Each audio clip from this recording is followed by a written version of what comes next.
षड्यंत्र साजिश कर ली जाए, जब कमजोरों के खिलाफ जुल्म होगा फिर मैं संविधान के आधार पर लड़ाई को लड़ने का काम करूंगा।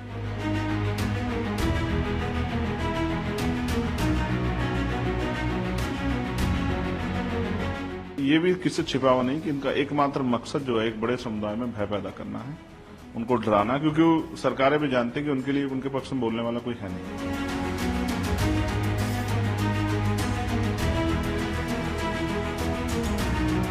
तो ये सरकार का फेलियर है, ये पुलिस का फेलियर है, एडमिनिस्ट्रेशन का फेलियर है। एक तरफा कार्रवाई की जा रही है, बुलडोजर कार्रवाई की जा रही है भय पैदा करने के लिए। इनसे स्पष्ट होता है कि उत्तर प्रदेश में न्यायपालिका की कोई जरूरत नहीं है। अब सरकार कानून होगी और सरकार के हिसाब से ही कानून व्यवस्था चलेगी। देखिए, आज जो प्रोटेस्ट था, दिल्ली की टीम ने बुलाया था, वो वक्त अमेंडमेंट एक्ट में जो संशोधन हो रहे हैं और जो जिस तरह से धार्मिक भावनाओं को जो है, जो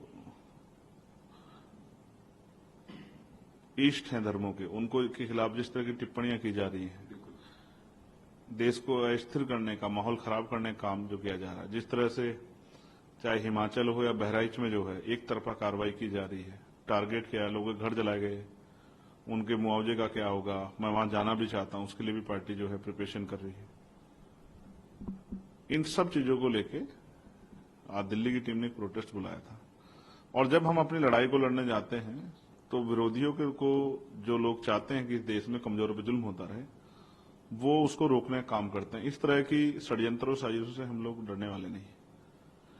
मैं यह स्पष्ट कर दूं कि चाहे कितने भी षड्यंत्र साजिश कर ले जाए, जब कमजोरों के खिलाफ जुल्म होगा, उनकी धार्मिक भावनाओं को या किसी भी धर्म की धार्मिक भावनाओं को अगर भड़काने का या उनको प्रकोप करने का काम किया जाएगा तो फिर मैं संविधान के आधार पर लड़ाई को लड़ने का काम करूंगा। या किसी एक धर्म के खिलाफ एक तरफा कार्रवाई, हिंसा जिस तरह की बहराइच में देखने को मिल रही है, मैं पहला शख्स था जिसने जिस बच्चे की जान गई है उसके लिए कार्रवाई की मांग की। साथ साथ उस कार्रवाई की आड़ में जिस तरह बुलडोजर की कार्रवाई को अंजाम देने का सरकार प्रयास करे, सुप्रीम कोर्ट के ऑर्डर के बाद भी नए नए कानूनों की बात करके, ये भी किसी छिपा हुआ नहीं कि इनका एकमात्र मकसद जो है एक बड़े समुदाय में भय पैदा करना है, उनको डराना, क्योंकि वो सरकारें भी जानती हैं कि उनके लिए उनके पक्ष में बोलने वाला कोई है नहीं। तो सर, बहराइच में जो हिंसा हुई उसके बाद जो पकड़ा वो नेपाल भागने की फिराक में थे, उस पूरी घटना को आप कैसे देख रहे हैं? मेरा सबसे बड़ा सवाल ये है कि वो घटना हुई क्यों? क्या अगर किसी तय रूट पे कार्यक्रम हो रहा है तो क्या वहां पुलिस सुरक्षा व्यवस्था नहीं होनी चाहिए? जिस डिस्ट्रिक्ट मजिस्ट्रेट ने परमिशन दी है, जिस लोकल थाना ने, सीओ ने परमिशन दी है, तो क्या उसकी निगरानी करना, उसमें कानून व्यवस्था बहाल रहे, इस तरह की जो एक जब भीड़ निकल गई है उनकी जो है देखरेख करना और एक सुरक्षा का माहौल देना, क्या एडमिनिस्ट्रेशन का और पुलिस का काम नहीं है? तो ये सरकार का फेलियर है, ये पुलिस का फेलियर है, एडमिनिस्ट्रेशन का फेलियर है। और उसकी वजह से जिस तरह के हालात बने और अब जो है एक बहुत बड़ी हिंसा जो है गरीबों के जो घर जलाए गए उसके रूप में, या इस तरह से अब जो है एक तरफा कार्रवाई की जा रही है, बुलडोजर कार्रवाई की जा रही है भय पैदा करने के लिए, इनसे स्पष्ट होता है कि उत्तर प्रदेश में न्यायपालिका की कोई जरूरत नहीं है। अब सरकार कानून होगी और सरकार के हिसाब से ही कानून व्यवस्था चलेगी। ऐसा जो है माहौल मुख्यमंत्री योगी आदित्यनाथ जी बनाना चाहते हैं।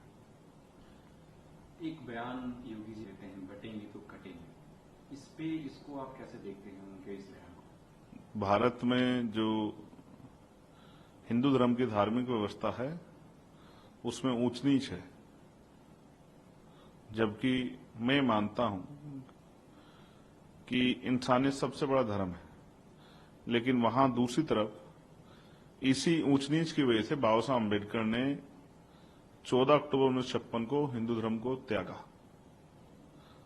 और उन्होंने संकल्प किया था ये वाला में कि मैं हिंदू धर्म में पैदा तो हुआ लेकिन हिंदू धर्म में मरूंगा नहीं, क्योंकि वो लंबे समय तक प्रयास करते रहे कि हिंदू धर्म में जो ऊंच नीच की भावना सनातन में उसको खत्म किया जाए, सब लोग मिलजुल के रहें और जाति के आधार पर किसी का अपमान ना हो, सभी को बराबर का सम्मान मिले, चाहे वो धार्मिक स्थलों पे हो, चाहे वो शिक्षा के क्षेत्र में हो, चाहे तरक्की के क्षेत्र में हो या गांव देहात में किसी के साथ कास्ट बेस्ड डिस्क्रिमिनेशन ना हो। लेकिन बाबा साहब अम्बेडकर भी समझाते समझाते विफल हो गए। तो मुख्यमंत्री जी को, और मैंने कहा था कि आरएसएस प्रमुख को और प्रधानमंत्री जी को सबसे पहले काम ये करना चाहिए कि आज उनके पास पावर है तो जाति विहीन समाज बनाने की व्यवस्था करनी चाहिए। फिर बट ही नहीं पाएंगे, कटने की स्थिति तो बनेगी नहीं। इस देश में बहुसंख्यक ग्रुप को ना कोई बांट सकता ना काट सकता। बांटा जिन लोगों ने, वो व्यवस्था मैंने आपको बता दी जो ऊंच नीच की भावना पैदा करती है। तो अगर उस व्यवस्था को डायनामाइट लगा के उड़ा दिया जाए, वो व्यवस्था जो ऊंच नीच पर आधारित है, धार्मिक व्यवस्था, उसको खत्म कर दिया जाए, तो समानता आ जाएगी। और वो समानता लाने के लिए क्या भाजपा के लोग तैयार हैं, भाजपा के मुख्यमंत्री प्रधानमंत्री तैयार हैं, या जो संगठन भाजपा को पीछे से शक्ति देता है वो संगठन तैयार है? वो समरसता कार्यक्रम चलाते हैं, लेकिन समानता कार्यक्रम क्यों नहीं चलाते?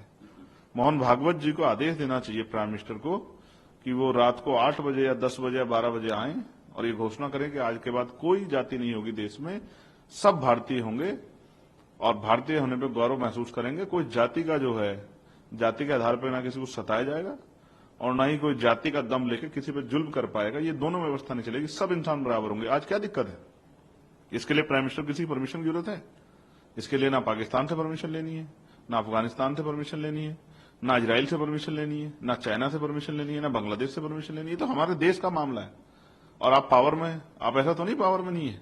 जब आप इनको नहीं चाहते बंटना दे, तो बंटने की शुरुआत कहां से हुई है?